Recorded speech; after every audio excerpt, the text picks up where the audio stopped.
All right. Hello, everyone. Thank you for joining today. My name is Joel Pearson. I am a coach in the Career Development Office here at Yale SOM, joined by 4 current students here to talk about sort of entrepreneurship and startup opportunities, within sort of the Yale ecosystem. I've been here for a little over a year now, and I'm also the liaison to the Entrepreneurship and Startup Club. So we're excited to kind of talk through this aspect of the program and what resources are available and what pathways students have taken.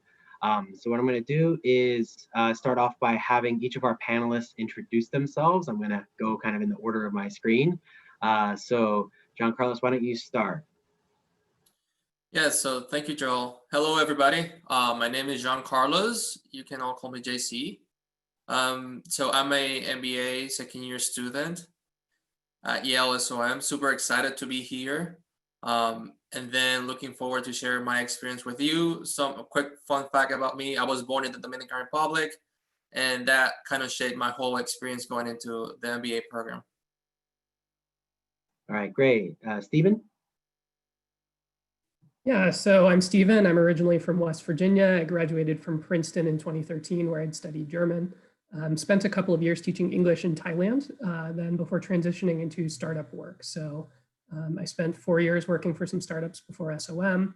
Some of them were in Hong Kong, including a food delivery and ed tech company, and then transitioned into fintech in Washington, DC. So I was at a credit card startup, and then just prior to SOM was the chief of staff of a new think tank that was looking at issues of data and consumer finance. Great, thank you. Tiffany?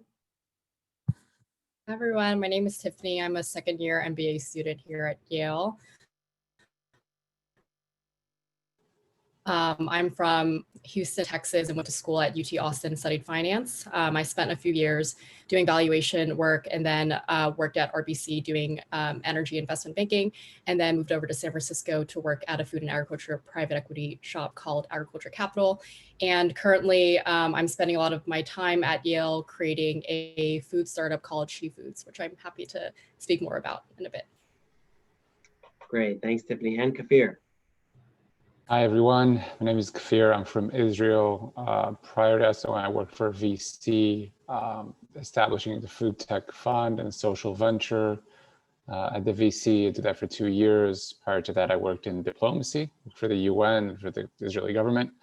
Right now, second year MBA, and I'm working with a Yale-based startup in the medical device diagnostic space. Stephen and I are also co-leads in the Startup and Entrepreneurship Club as well. Great, thank you all. Okay, so we'll run through a few questions that are for all of the panelists. If you could kind of quickly run through your thoughts on each of these questions. We'll start with, why did you choose to join SOM? So why don't we start with Tiffany this time? Sure, yeah, I chose to come to SOM because I was really interested in sustainability and kind of more impactful work. So I switched from oil and gas investment banking to a more kind of sustainable industry. So trying to kind of make the food and ag industry a little bit more sustainable. There needs to be more kind of capital that's put towards that space. So I wanted to continue my efforts in that realm. And I know that SOM has a different mission from other business schools. Its mission is business and society. So it kind of breeds kind of a more thoughtful, kind group of people, and kind of the opportunities here with the strong forestry school and kind of the coursework at SOM, I thought would be a really great place for me to build a sustainable food company. There's also a lot of food startups at Yale. And so it's nice to have a little ecosystem and network of kind of fellow students to help each other out. Great, thank you. Kafir?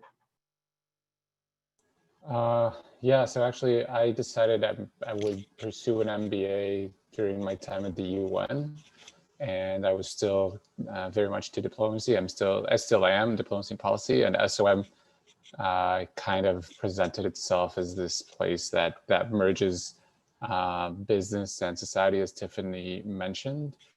It was also important for me, one, to be at a U.S. school, two, to be at an internationally a school with an international disposition, and SOM is proud to be, the most international top business school percentage-wise. So that was also an important factor. Great. How about Jean Carlos? Yeah, I totally resonate with what Tiffany and Kafir have said so far. The school mission was one main part of the deal why I came here. I think I wanted to kind of change careers. I come from manufacturing and I didn't know what to do. And I think just having a mission like the school, similar to the school for business and society, resonated a lot with me. The second aspect was the application process and meeting the people at SOM. They sold me out. I mean, they care about who I am as a person and what my goals were. So since I was clueless on what I wanted to do next, I needed that community where I could be myself and I could be allowed to explore and fail and also have people around me, champion my goal and supporting me along the way. So questions like, what is my biggest achievement up here on the application process? And, I was totally sold. I was like, wow, I want to be part of that community. So those two were the main reasons why I came to SOM. Great. Thank you. Stephen? I guess from my end, the first question really was MBA, yes or no? So for a long time, I'd thought, maybe I would go do it. And then, I was at this credit card startup in DC and the company was starting to fail. And my manager encouraged me at that point to start getting the application in order. So, I think having someone who I really respected tell me like, now is the time to do this in my life really got me, thinking about that. So then when it came to Yale, I guess, I knew I wanted to be somewhere in a town, not a city, because I think it leads well to having a strong cohort. And really from there, when I went and visited the schools and talked to people, I just felt a really great affinity for Yale from, how international it is. And I really could feel that to just the people who were in my network from before who I really respected and like their career paths were SOM alums, and they encouraged me to apply as well. So it just felt like a good fit. Great, thank you. Okay, so the next question is, how did you spend your summer this past summer, and how does that relate to, or what are you thinking sort of next step in terms of your career goals in sort of the mid to longer term? Jean Carlos, why don't we start with you this time? Yeah, so my summer was all over the place. I think it was wild and crazy. Like I expect everyone had kind of similar situation due to COVID. But half of my summer was spent working on my own startup, Keydom, and the idea was to sell analytics to companies using natural language. And then what I quickly discovered was that I was focusing on the wrong value proposition, and I was able to pivot from that. Luckily, I had some mentors with me that kind of helped me make that transition quickly. And it was a roller coaster emotionally and also in terms of knowledge acquired. The highs were highs, the lows were very low, but I learned a lot. And actually, I was able to use all that knowledge into my second experience, which was working with the startup in LA. So the startup sells, they give out loans to underrepresented minorities in the whole United States and Mexico. And then the kind of problems I had about how to make good products for these consumers were the same problems that I faced. And I was able to use the lessons learned from my previous experience with my own startup into this one. So at the end, it turned out to be very successful. And I think I continue to take those lessons learned into the classes that I'm taking at SOM. I'm trying to expand my knowledge in terms of, listening to the customer, running campaigns to know what kind of features to have in a product and things like that. Great, thanks. Stephen? Yeah, so I had a really good summer. I did a couple of things. I was working for a fintech company during normal working hours, and then in the evening I was moonlighting at a PE firm doing valuation work and diligence. So the startup was, it's called Summer. It's a I guess the best way to describe it is it's like tax software for student loan repayments. So I was on the business development team. This company has this crazy value prop for a consumer. They can save consumers $200 to $300 a month, which is basically unheard of in fintech. So we were going out and trying to find the right place in the market to get this in, and like whether that's the business that should be paying for it for their employees or the consumer. So I was really working on driving the strategy. And similar with the PE firm, I was doing some diligence related to some SaaS companies as well as energy. So I think that dovetailed really well, getting to see both sides of the startup equation, whether it's the funding side or operating. And I'm still working for both of those companies now. So hopefully one or both of those will turn into full-time offers. Great, thanks. Tiffany? Yeah, I had a similar summer as JC. So I split my summer half and half, where I work full-time on my startup the first half, and then full-time with a VC firm called SJF Ventures, which is an impact investor. I work with the SF office, and they're kind of generalists, and got to look at a lot of different types of industries and companies in those industries. So I say like full-time because it really worked out that, everything was virtual. So I was able to kind of work on both at the same time the second half of summer. But the first half, I spent working on my startup. It's called Chi Foods. So this is actually a prototype, and I'm basically trying to bring East Asian superfoods to the mainstream Western market through a ready-to-drink beverage right now. So have been spending a lot of time on that. I was lucky enough to get 2 SOM classmates to work with me, and they were funded by SOM, and they're super smart, and we did a lot of really great work together. We did basically a mini YCCI, which is Yale Center of Customer Insights, and it's a really kind of methodical way of doing customer testing. So we did a lot of customer interviews, focus groups, A/B testing. I learned a lot. I'm new to marketing, so it was a really great experience. And I think similar to kind of Stephen, I got to see both sides. So I got to see kind of, like working firsthand on my own company, and then kind of taking a step back and working with an investor, looking at the, entire landscape, working with entrepreneurs, seeing what business models work, which don't. So I thought it was overall a really kind of well-rounded summer. And the pandemic kind of sucked, but it was also nice that I was able to kind of work on everything at once. Great. Kafir? So unsurprisingly, I did 2 things this summer. The first, I was supposed to spend the whole summer with AB InBev, the brewer. And then they postponed the start of the internship by 1 month because of the pandemic. So I had a chance of working a month and a half with the startup. And I did pretty much business creation and development. So everybody there are engineers and scientists, so not a lot of business people. So I did a lot of creating budgets, creating business plans, customer discovery, applying for government grants, stuff like that. Second half, I was working with AB InBev with their European office on a pretty big strategy project, which was odd because it was very impactful, but it's 5-6 hours away flight time, and I wasn't there to actually feel the impact, which is kind of downside of what the pandemic caused for an internship wise. But yeah, I definitely learned 2 distinct sets of lessons that can serve in 2 different career paths. Great, thanks. And then, so this panel is a little different than the ones that are maybe around more structured career pursuits like consulting and banking, for example. So I'd like to ask you in sort of the lens of entrepreneurship or startup, what resources, within SOM or the CDO did you find particularly helpful as you thought about your summer and as you continue to think about your career goals moving forward? Tiffany, why don't we start with you?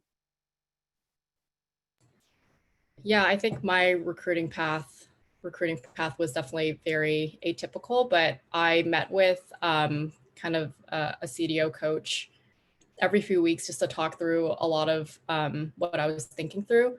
There was a couple weeks where I thought I wanted to do consulting in the beginning of the school year, and I quickly decided with my CDO coach that that just wasn't the right path for me. And then I think just kind of talking through, you know, my decision to split my summer in half with the startup or working at a VC, you know, versus like working at the VC for the entire summer and then like taking a pause on the startup. So it was just nice to have kind of people to bounce ideas off of. I also talked to just a lot of my professors. I'm pretty like shameless about reaching out. So I like kind of talk to everyone that I can, and everyone in the SOM community is just super helpful and nice, and you know, wants you to succeed. So I felt very supported in my journey. And in terms of kind of recruiting for the VC space, that's pretty self-directed. But you know, we have a pretty active Slack channel, and people kind of post a bunch of different like interesting job postings, and I just scroll through it and then like randomly, you know, apply to whatever looks interesting. And actually I found SJF through something called the Impact Capital Managers Mosaic Fellowship, which I found on Slack. I was just randomly scrolling through the Slack channel and found that. So very much felt supported by the community. And you know, I'm a solo founder, but it's like, you know, usually pretty lonely, but I feel like I have kind of, you know, the school backing me. I have a lot of really great classmates helping me and professors to lean on. So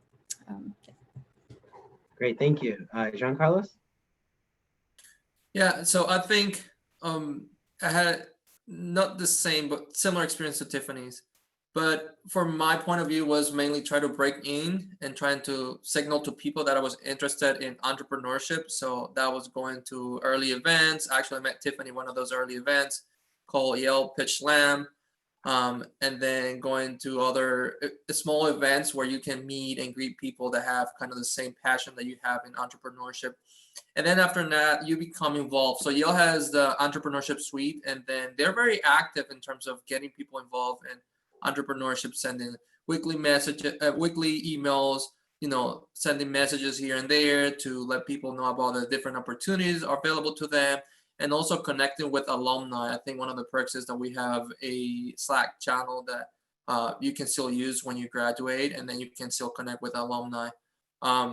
And then once you are in that environment, then like Tiffany was saying, I was shameless and started asking professors, you know, I'm a first year, I'm eager to learn about what do you think about this opportunity. Can we meet for 5-10 minutes? And did that. And then people know that you are in that environment, that area, and then opportunities start coming. I think at some point Kafir forwarded me a few opportunities because he thought about me, but those connections happened because he knew that I was interested in entrepreneurship. Great, thanks. Okay, speaking of Kafir, why don't you go next? What resources? Yeah, so again, two very separate routes. The ABMBEV route was, ABMBEV doesn't sponsor visas in the US, so I knew the company from my VC's time because they acquired a company in the space I was working. So I knew the company, and they had an event at Yale. They came in to speak, but that was the US, and I talked to just the speakers, and they told me that the European zone is hiring as well, and I just found my way to applying to the European zone. So it was a lot to do with what CDO is organizing, what SOM did, but also kind of doing my own thought process of, okay, let's reach out to the right program, the right area.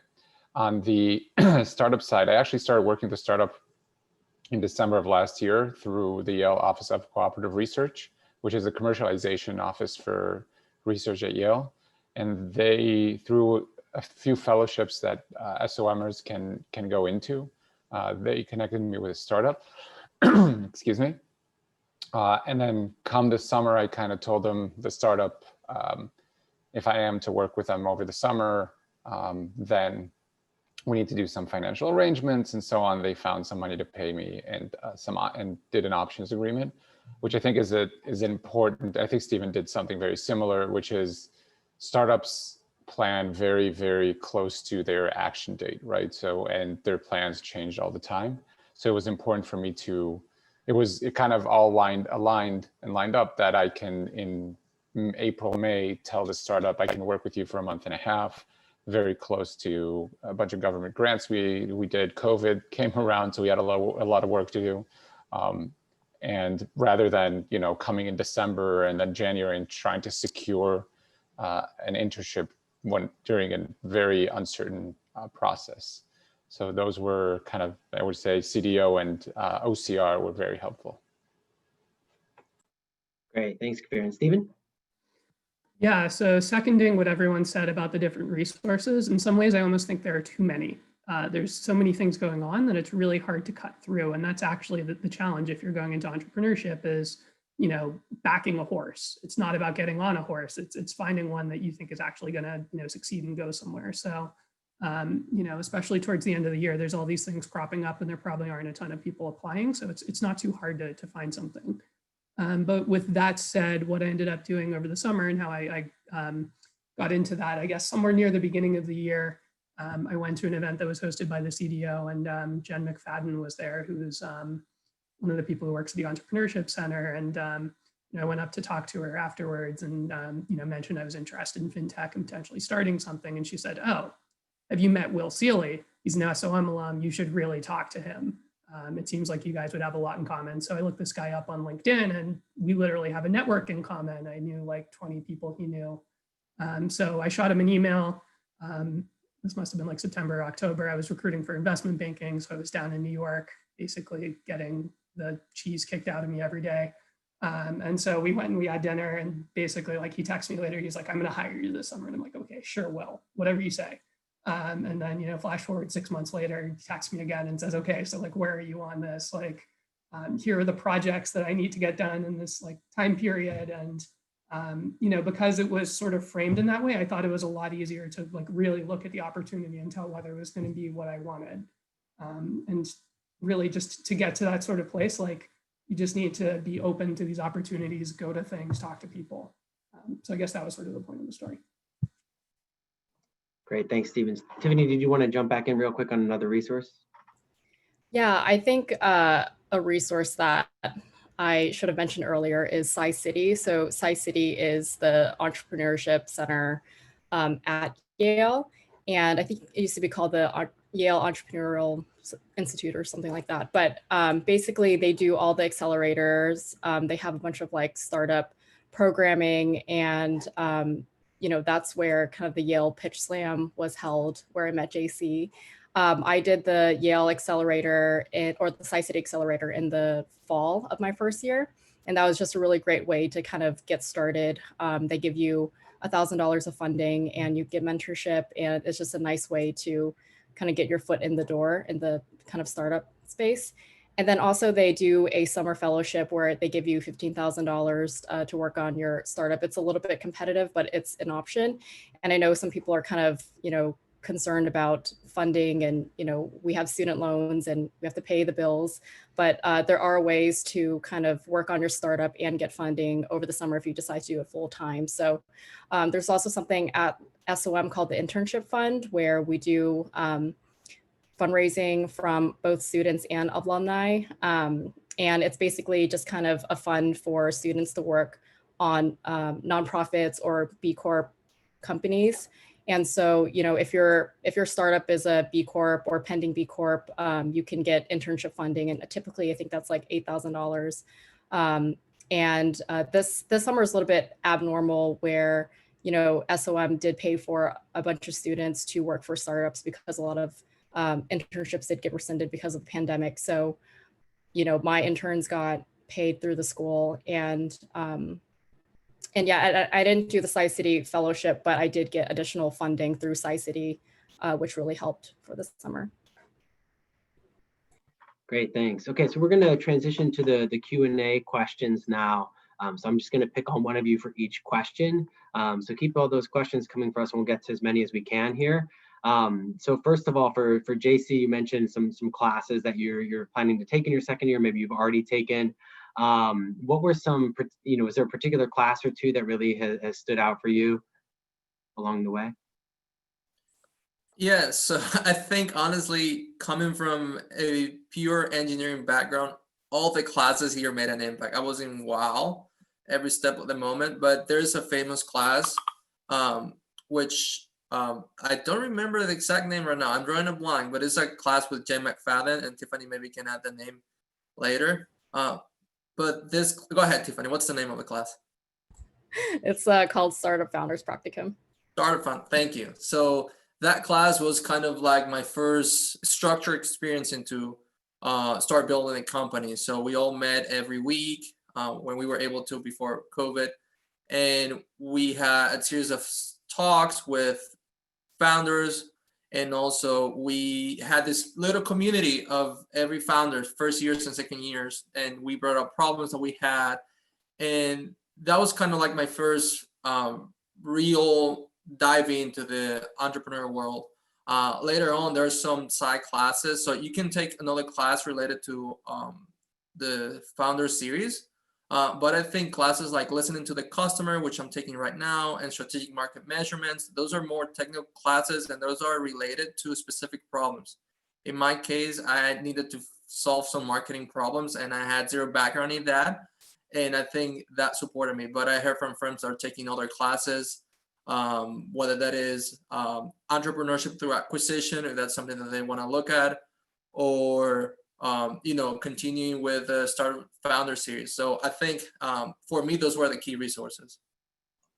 Great, thanks, JC. So next one's for Kafir. I know this topic is near and dear to your heart. So can you talk about the international experiences available to SOM students and how important or not that's been to you and maybe your classmates? Yeah, so full disclosure, I am on student government representing international students. It has a long title, but that's what I do. So very near and dear to my heart. I think there's, to be quite honest, there's a challenge with US schools and international communities because at the end of the day, a lot of internationals are looking to find work in the US. SOM is without a doubt, percentage-wise, very, very remarkably international. And this comes through with the way students talk and with the way administration listens to international topics. I have standing calls with administration and with academic staff every couple of weeks. And we have projects going on. In terms of, again, there's the matter of the pandemic and the effects of the pandemic on international students. I'm not going to go too much into that, but it is something that I think international students are feeling, and they are, they're affected by it. And then lastly, in terms of entrepreneurship, you need to be much more flexible when you're an international entrepreneur here, right? Because there is no, as it's currently stand, you're not going to have an employer per se. So you're going to have to be more flexible and creative with how you can continue establishing your company in the US. One thing that some students do is they take a leave of absence, but they still extend their visas. They're able to extend their visas. There are different creative ways. So thinking about being an international entrepreneur is harder, definitely. I think in the US, talking to people who are doing it, thinking about it myself, but it's definitely doable. But it's just another challenge that you as an entrepreneur is gonna have to handle.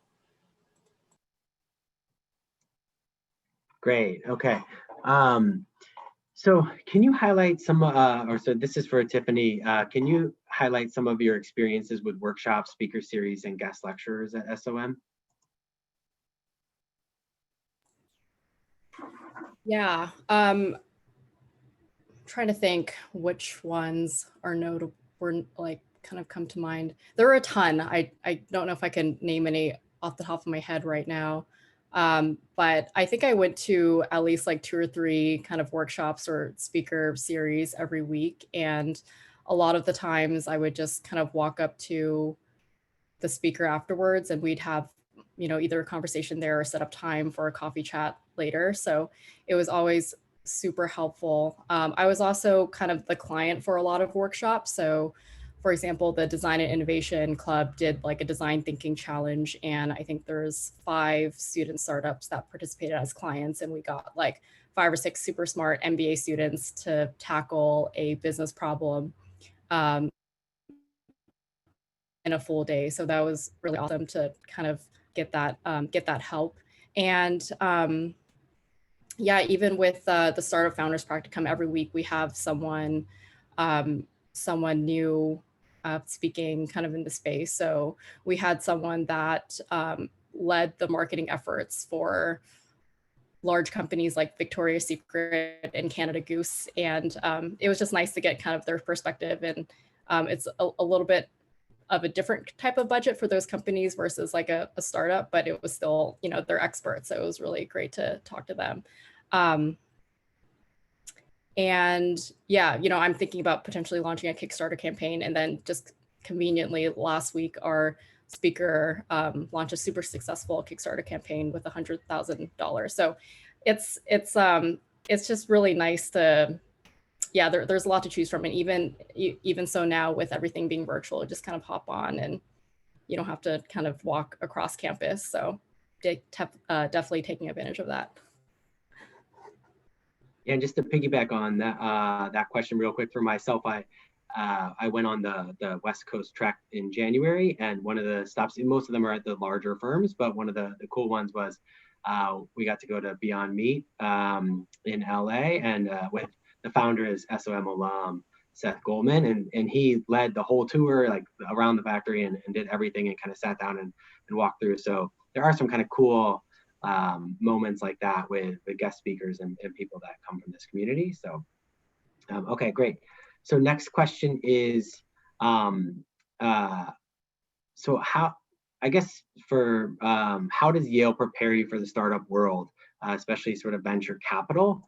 I don't know if any of you want to sort of take that, maybe Tiffany again, just since you did VC over the summer. You know, I guess, and you founded a company, so I guess maybe both of those topics, VC versus founding, or both. Yeah, I think the great thing about business school and Yale in particular, just because you have access to the entire kind of Yale network beyond SOM, is really just trying to kind of broaden your perspectives and broaden your skill set. So, you know, I came from natural resources finance, which is kind of specific, and wanted to come to school to kind of learn different parts of the value chain, wanted to learn marketing, wanted to learn kind of the retail side and supply chain and ops. And I think, you know, coming here just really broadened my horizons in those different spaces. With launching your own company, you kind of need to wear many hats. And, you know, I'm the supply chain person, I'm the marketing person. And it's just nice to, you know, you learn some basics in the class, but then you have the resources of your professors. And across Yale, there's CBAE, which is a Center for Business and Environment at Yale. And there's a lot of really great resources and mentors there that kind of help with more environmental type startups. And even if you don't have an environmental startup, there's really great mentorship there. I really kind of utilize every part of Yale. Like, I have two really smart undergrad interns through this program called YES. It's kind of like an internship program that matches undergrads that are interested in startups with kind of alumni and current student startups. So that's been really great. I've gotten advice from the Entrepreneurship and Innovation Clinic at the Yale Law School, which is, you know, a top law school in the US. So just having that expertise is really invaluable. And yeah, Joel mentioned Seth Goldman. So Seth's co-founder, Barry Nailbuff of Honest Tea, is a professor that we took negotiations with him, but he's also a really great resource, especially since he also created a beverage. So he's been really helpful for Cheap Foods. And yeah, and I think same goes for VC. I mean, I think the biggest thing that you need to do in both industries is just like be shameless about reaching out to people and like being scrappy and like finding all the resources that you can with, you know, especially if you're just starting out and don't have like millions of funding. So, you know, having that Yale EDU email address has been gold for me, because I like cold email and like cold call like a bunch of people every week. And I will say, especially if they're a Yale alumni, like 99% of the time they get back to me and we have a really awesome conversation, or they introduce me to someone else that, you know, could help me. So I think building that muscle is extremely important. And you know, a community like Yale is a really great place to kind of develop that, just because everyone is very, you know, open, helpful. They want you to succeed. And yeah, it's a really tight knit community, especially in the startup space. Great, thanks, Tiffany. So for Stephen, this next question is for you, is around sort of like, how has the curriculum at Yale, how did that sort of help prepare you to be successful in your case, both of your internships in kind of two different areas? How did those things, kind of the core and the classes and all that stuff sort of help prepare you for what you did over the summer? Yeah, it's a good question. So I would say both of my internships had me thinking both very broad and very deep at the same time. And it sort of varied on like what task I was working on. And I think that's what the Yale curriculum is really set up to do. So we have the classes that sort of focus on the small functional issues like marketing and finance. And then you also have courses like the executive that have you looking at all of these pieces together and how you fit them together. So, you know, for example, for the startup, I was looking at, you know, a new version of how we would monetize ourselves if we were to go direct to consumer. And that creates all sorts of issues with, you know, potentially the government, both at the state and the national level. So, you know, not only was I thinking about the financial implications and what the marketing might look like and acquisitions and how that would work, I also had to, you know, figure out who are the players here, like what legal rulings are there out there, and get those all to fit together. So I think that's the kind of thing that Yale prepares you to do first by making it clear to you, here's some questions you need to ask, and they're really important. And you can see that through some of the cases that you go through, and then also giving me the skills to be able to go out and pursue those things myself.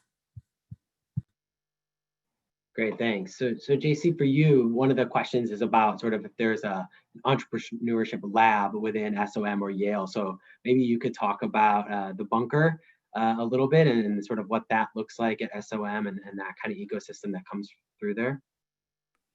Yeah, so the bunker, this hidden space in the basement of the SOM building.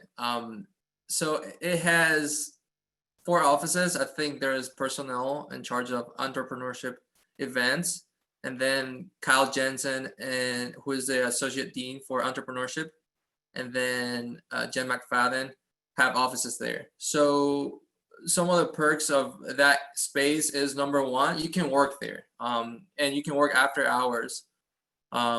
Sometimes the library used to get full, especially like at 5 p.m. A lot of people wanted to read their cases, and then I found that space a good opportunity to go and do my own stuff. And then it has whiteboards where you can write and kind of brainstorm. I think some of my best brainstorming sessions were down there, just with a few folks and trying to go through ideas.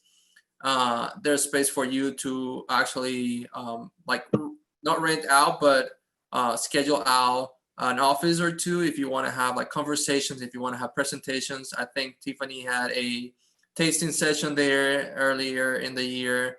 And it's just such a wonderful thing to have an area that you can call yours, and also where you can, you know, run into people that have kind of the same goals and the same principles that you have.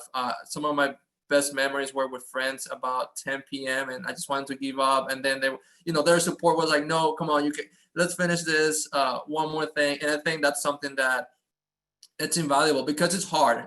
No lie, trying to break into this area, especially if you want to start a company, it's super, super hard. The odds are against you. I think more startups fail than the ones that succeed. So it's critical for you to have number one, the community, and number two, that space that you can use and kind of flourish. Plus, they had a ton of free food, especially after events. So if you wanted to grab a quick snack, then you could go there and grab those. There's not a student on the planet that doesn't like free food, I think. So we're running a little short on time, but there's some great questions left. So I'm going to ask you to give like your best short and sweet answer to these next few questions before we get into the final one. So for Kafir, can you provide an example of a peer or an alum that you met through SOM that kind of has the job you want, and how helpful have you found peer connections to be? To be quite honest, I can't, but that's because I don't know what the job I want is. I kind of have this 5-10 year plan where I'll work at a big company because I haven't done that before, learn a lot of the ropes, and then learn two things at these big companies. I think somebody told me this, an investor told me this pretty well. He said, first you learn actually how to work. A lot of these companies have really good methodologies for work. And two, you learn what they're willing to pay for. So when you want to found your own thing, you're exposed to so many different problems, and you also know what kind of budgets go into solving these problems. So that's, I don't know if that's my plan generally with ABN Bev, is to probably take that full-time offer and then spend a few years and go start something on myself. I have to say that JC and Tiffany are real, not for me only, I think for the rest of the class, really inspiration in terms of founders. Tiffany, taking your fall semester, your year one to go to Tri-City Accelerator is courageous. Is kind of telling yourself, this is what I'm going to do. And I think, Tiffany, you actually missed a few classes to do that. Is that right? So I would say, like, I think I would, yeah, I didn't say that, but there's something about them. I think Will, that Stephen worked for, is also a great example, because he held offers from top firms around the country, and he just decided, you know what, found a good problem. And I think at the end of the day, when I see entrepreneurs from Yale or elsewhere, it's the people who see a problem and feel the urge to solve it, and they feel like they have a good solution, and they're finding those paths to solve the problem. And I think, like Tiffany, JC, Will, Tony, another peer of ours who also started a company, and others are a great example of that. Great, thanks. Okay, for Stephen, one of the questions is, how's living in New Haven? Are there any particular activities or things that you have found great about living here? I think it's great. I mean, I intentionally wanted to be somewhere where the emphasis was going to be on spending time with other people in the business school. So there's a lot of great restaurants. The bars are decent for a town of this size. The homes are better than you might get if you lived in New York City. So, I think you can host things pretty well at home, which has been a huge boon during COVID. So, those are some of the places. I also spend time at the gym as well. All right, great, thanks. And for Tiffany, what is the single most important thing, maybe actually for JC and Tiffany, I guess one thing that makes you feel really glad that you chose SOM to do your entrepreneurship studies?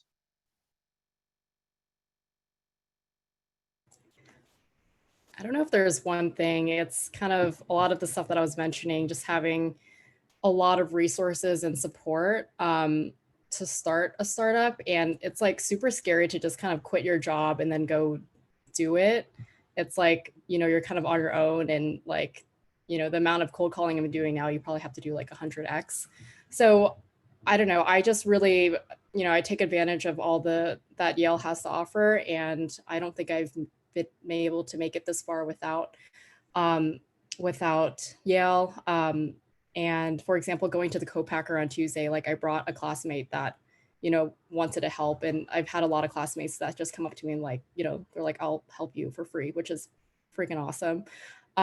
So yeah, and it's kind of given me the confidence to kind of push forward, which I think is like, entrepreneurship is like a mental game in some way. So just having the support and confidence, is extremely important. And I will say, outside of Yale, New Haven actually is kind of active in the startup space. So I also participated in another accelerator called Collab in the spring, and they're an accelerator through just kind of the broader New Haven / Connecticut community. And they had a accelerator, especially for food businesses. So that was extremely, extremely helpful. And now they're kind of connecting me to other kind of investors that specifically invest in Connecticut startups. And yeah, you wouldn't think that, this would be a startup hub, but there's quite a bit of resources. Great, thanks. Okay, so I'm going to pivot to our last question, and JC, I'm going to start with you. So what advice do you have for candidates preparing to apply to Yale and SOM, and what do you wish you had known before or while you were applying? Yeah, so the advice, be yourself. I know this sounds cliche, but you want to find a place where you can fit. And the best way for people to evaluate if you're going to fit in the SM community is to know you for real. I think, um, you know, having been on the other side as an admissions interviewer, I value when people are original, thoughtful, and they're just bring the whole self. You're good enough, and I think you want to make sure you shine by being yourself. As for resources that I wish I had known, a lot of things, but most importantly, I think consortium. So consortium is a group, a diverse group that helps MBA applicants, and you can be part of them. And that's a group that I learned when I was here. A lot of my friends were talking about consortium. I was like, what is that? So definitely look out for resources that can help you in the application process. And also, you know, don't be afraid of start engaging as early as you can. I think one of the things that I wish I had done was to reach out more to the school, to reach out to the professors and to the alumni. I think they're willing to help once you reach out with questions or things you want to learn about the program or specific to your own conditions. You just reach out. I mean, what's the worst that can happen? That they don't reply to your email, so what? There are a lot of people in this community that are willing to help, and then you try again and someone's going to reply to you. All right, great, thanks. And JC, I know you have an interview coming in 11 minutes, so we'll let you go, get ready for that. And thanks again for joining. And then we'll move on to Stephen. How about you for advice on the application? Yeah, so as far as advice goes, when you're looking at business schools and not just Yale generally, I think there's a lot of really good information out there. I would recommend looking at the recruiting reports. You get an idea of where alums end up geographically and also like the concentration of industry. Honestly, those aren't that different between the different like top 10, 15 schools though. So I think really what it comes down to is like, do you have like an affinity for the school? Do you feel like you would fit in there? And that you really need to talk to people and see how the school presents itself and how the people there present themselves. I wish I'd listened to that a little more. I didn't end up applying to Yale until round 2. I thought like, oh yeah, like I've got the stats. I'm going to get into like Harvard and Stanford because that's what entrepreneurs do, and then totally like ate it. So, really think about it. And like, I would suggest applying broadly and trying to get to know the places and like bringing that forward in your applications. Great, thanks, Stephen. Tiffany? Yeah, I would forget about stats for a minute and try to talk to as many people as you can for schools that you think, would fit you. I think every school has a personality, and, like 2 years goes by fast, but it's also a lot of time to be spending and a lot of money to be spending. So make sure you go to a place where, you fit in personally and, you agree with the mission of the school and you think that a lot of, the students have similar interests or goals.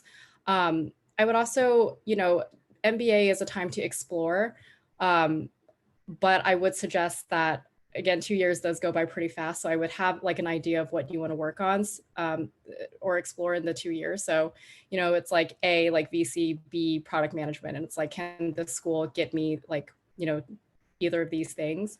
And yeah, I would just kind of peruse LinkedIn and see, where alumni have graduated, and then just continue talking to people, in the different schools that you think would be interested, and try to get like their candid feedback.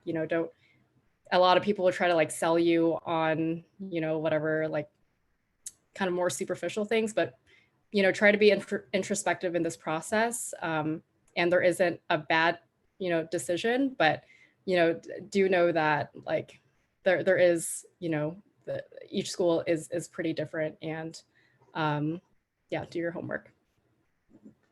Great, thanks. And Kafir?